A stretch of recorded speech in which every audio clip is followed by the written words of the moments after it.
The new Burning Springs update has been out for a week now, and with it comes an entirely new region of the map to explore, plus new quests, new events, new loot, and most importantly, new vibes. Is this update any good? Let's dig in.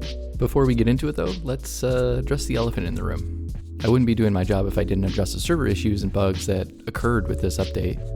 My stream that day was cut short due to server and login issues, which is weird because Bethesda is owned by Microsoft, who have all the servers, basically.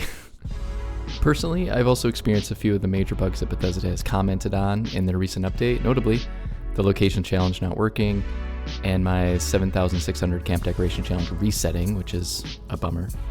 I get that the game is a patchwork of code duct taped together on a hope and a dream, but this is supposed to be their biggest update in a while, especially with the next season of the show coming out soon.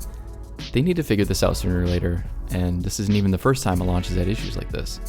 The few bits they're tossing out to us as recompense are fine, it's just at a certain point you gotta figure your shit out. With all that being said, let's get into it. The ghoul is a big focus, obviously, for the entire expansion. Seeing as how he's in all the marketing, it makes sense. So let's get into the new bounty events first. You can meet the ghoul in Highway Town and he'll give you a juicy bounty for 5,000 caps, which once placed on the bounty wall will pop a headhunting event randomly around the region. These events are fairly difficult and there's already controversy around them. In order to start the headhunt, you have to signal flare, which anyone can do. Someone can make it to the flare before you, start the event, kill your bounty before you've had a chance to get there. And even before this recording, I saw a headhunt pop up on the map. I immediately went there, and by the time I got there, the bounty was already dead. I didn't even get a chance to tag it at all. It was really crazy. I will say, as a community, we should embrace established tradition here and treat this event similar to Encrypted, where everyone waits for people to show up before starting the event. Other than that, the event is pretty fun, though my only gripe is that it's super difficult to find and tag the target if you fast travel the event once it's already started. After chatting with the ghoul, you can also start a grunt hunt, which is a more low-level bounty that just appears for you. Grab a flyer from the table next to the ghoul and it'll start the quest, and you can do as many of these as you want. The more you do, the more difficult the bounties become, and the higher tier rewards you'll receive. It actually took me a while to find these. Someone in my chat during the live stream had to mention that the grunt hunts were on the table, because they don't even make that clear in the quest line at all, so just keep that in mind. The good news is though, if you do enough grunt hunts, you'll receive a wanted poster which you can use for the bigger headhunt bounties as well. It's a fun little event to do if you want to kind of farm legendary stuff, and it's the closest thing we have to a daily quest in this new update.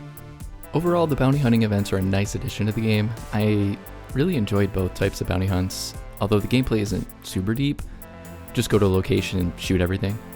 My biggest gripe from the addition of the ghoul, however, is that he's posted up at a bunch of different train stations and outside Vault 76.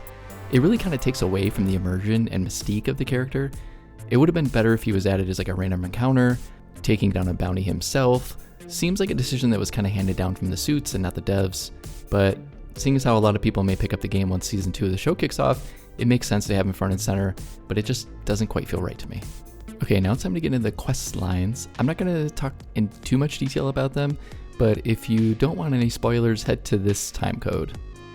Okay, so the main quest line for Burning Springs revolves around proving yourself to a super mutant warlord known as the Rust King, who reigns over the Rust King army, which include tamed Deathclaws in an old abandoned Abraxadine chemical plant called the Rust Kingdom. Very clever stuff. There are 4 main quests to complete, and it's not really that long of a quest line in honesty. They do a good job of introducing you to the new region and taking you to a few different locations throughout to meet NPCs and take on some of the new wildlife. The writing is not the strongest. I would say I mostly picked up on the outcome of the quests pretty quickly, and I'm an idiot. There's some decent stuff for lore heads to dig into here, but the quest is generally forgettable. The Rust King as a character and his overall presence in Burning Springs is pretty cool, but it feels like there could be more done to make him feel a bit more menacing. I get the sense that he's going to be involved in more storylines going forward, because we know they have a lot of future plans for Burning Springs. I do have one bit of feedback though. Once you become the Rust King's champion, there's absolutely no difference in how Rust Raider NPCs see you. You're still treated as a threat, they still come after you, all that stuff. I would have liked to see a reputation style feature similar to how we have for the Appalachian Raiders and Settlers. For instance, if you're the champion for the Rust King, why not have a daily quest to tame a Deathclaw or raid an area in Appalachia to increase his influence there? Seems like a missed opportunity. I would like to see the Rust Raiders respect you, at least within the Rust Kingdom, similar to how the Watoga robots behaved once you became mayor. The only other quest is a side quest called Dirty Laundry, which I think is an interesting addition to the game. It's more like a scavenger hunt than any other quest we've had in the game so far. There are 151 Abraxadine briefcases you have to find around Burning Springs and return to a guy named Bodhi in Athens. I won't get into why he's asking you to do this for him, but there are plenty of juicy holotapes you receive over the course of the quest, and the intel you provide to Bodhi will lead you to make a ethical decision, let's say. There's a ton of cool plans you can get from this quest, and a few weapon plans too once you find all the briefcases.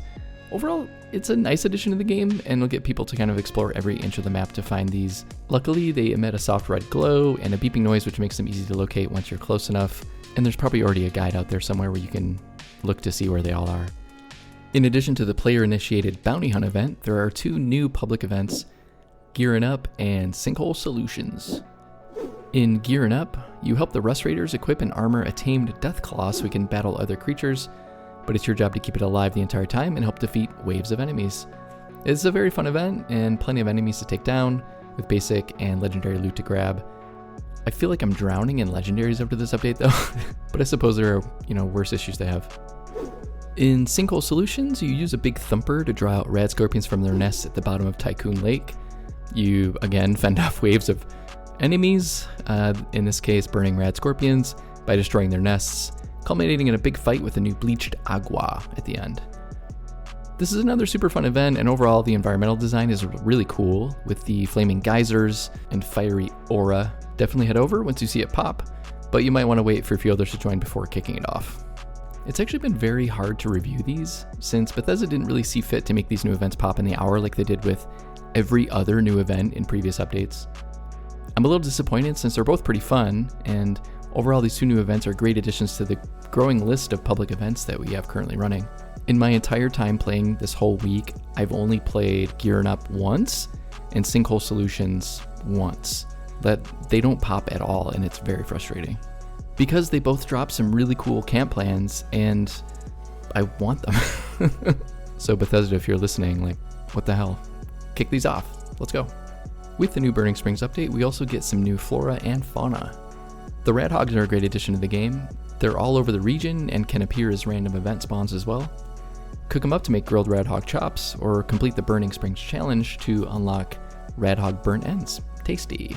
There's also a new harvestable plant called prickeye. It was never stated in the update, but you can actually plant these in your camp, which is wild. It's the first new plantable crop we've seen since launch, I think, which is awesome to see. They come in 3 variants and can mostly be found around rad hog nests. Toss them into a prickeye salad or complete the Burning Springs challenge to unlock pickled prickeye. We also see buffed variants of Deathclaws, agua, rad scorpions, different types of bugs as well, which is great. They add a really good challenge for even high-level players that are coming into the region, and it's a welcome sight in a desolate landscape. Plus, I'm assuming the tamed and armored Deathclaw will be coming as a camp pet soon, which would be pretty groovy. And finally, let's chat about the vibes. Burning Springs feels a lot like walking through the Mojave in New Vegas, and it's fantastic. The vibes of the whole region are great, and the design for the majority of locations is really on point. I especially loved the design of Highway Town. Both the interior and exterior have so much detail, and there's tons of little nooks and crannies to explore. I've enjoyed just walking around and appreciating the intricate layout and the purposeful design. The whole thing just feels really well thought out, and I give props to the artists who designed it. Rust Kingdom is also incredibly detailed, and it's a blast to explore. They really leaned into the use of the destroyed pipe system for ramps and tunnels, and the way all the different buildings flow into each other is incredible. It's very well done. Other notable locations include the Corn Museum, protected by Kabi, Athens to the north, which has all the right amount of bombing destruction you'd want to see in a Fallout game, and the Starlight Drive-In Workshop, which is obviously a nod to Fallout 4 for sure. Burning Springs just feels more like Fallout than most of the rest of the map. If you've been missing that kind of desolate, lonely, oppressively grim feeling in 76, then this update is for you, for sure. The vibes are immaculate, and the nighttime skybox is just wonderful as well. So is the update good? I would say bugs and server issues aside, which has become typical Bethesda lately, yeah, I do think it's kind of good. And I'm looking forward to seeing what else Burning Springs has to offer in the future. But that's just my opinion. What do you think of the update so far? Let me know down in the comments. And as always, thanks for watching. I'll talk to y'all soon.